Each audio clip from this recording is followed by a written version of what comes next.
ছোট মনে হয় আর বন্দনা হয় না। ছোট মানুষটা আমি তার ছোট করার চেষ্টা করলাম। আমার বন্দনা গানে খুশি হয়ে আমার কাকা, সে আমাদের সাথে আজকে কাজ করতেছে, ভাইভাবে কিছু সে 50টি টাকা দিয়ে করছে। এটা 50 টাকা না, 50 লক্ষ টাকা, 50 কোটি টাকার সময়।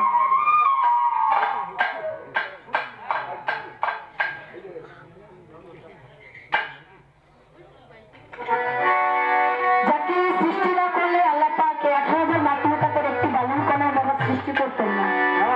আমার আল্লাহ পাক বলেছেন, যতক্ষণ পর্যন্ত অমুক স্থানে আমি আল্লাহর হাবিবের নাম না নেওয়া হয়, ততক্ষণ পর্যন্ত যদি আমি আল্লাহর নাম নিয়ে তোমরা খানা খুল্লা হয়ে যাও, তাও কোনো কাজে আসবে না। তাই তো সেদিকে লক্ষ্য করে একটি নবীর সামনে রাখার চেষ্টা করব, যেখান থেকে আমার জন্ম গানে, যেখান থেকে শিখি সে দয়ানবাড়ি বড় বড় খালেক দেওয়ার একটু নবীর সামনে রাখার চেষ্টা করবো। ভূপা দেবে সকল মাঝে করবো।